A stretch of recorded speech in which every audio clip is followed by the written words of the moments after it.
forced to undertake mandatory training in their own time. As we all know, continuous professional development is very, very important for us nurses, and it is a requirement from the NMC that 35 hours of learning activities relevant to practice are undertaken every 3 years.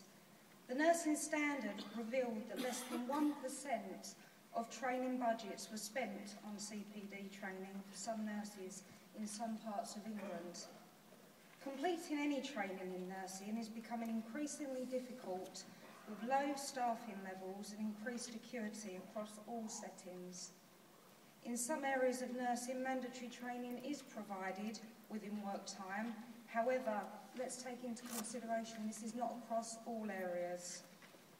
A recent survey from NHS employers demonstrated that across 100 trusts, 40 of them were no longer paying for external training events.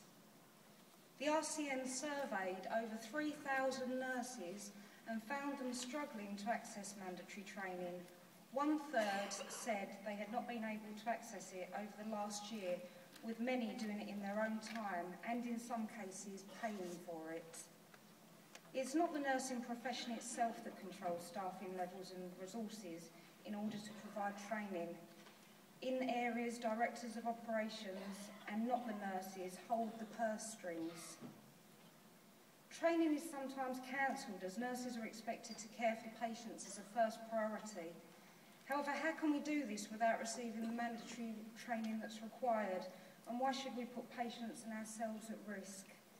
If an incident occurs, such as a manual handling accident, the nurse will be absolutely scrutinised for not having up-to-date mandatory training in manual handling by the NMC. With the introduction of e-learning in many areas, some of the modules are mandatory and nurses are again having to complete modules online in their own time. This should not be happening. We do have a life outside of work.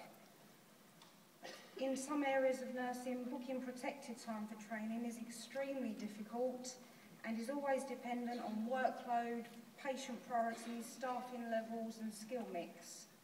When training is missed, there is sometimes an expectation of nurses to pay fees to learning and development departments for non-attendance. Mr. Lansley expressed that doctors and nurses should have protected time for continuous professional development training, yet this does not seem to be reflected in practice. He also stated that nurse education should be seen the same as doctors. This again does not seem to be reflected in practice. Mr. Lansley confirmed that the professional budget is staying the same, yet over the last couple of years since he came into government, we are completing more mandatory training in our own time and CPD. We all need to raise our voices here and stick together to ensure that our training is provided in work time. Let's say no to mandatory training in our own time and yes to safety for patients, ourselves and our students. Please, please vote for this resolution, Congress. Thank you.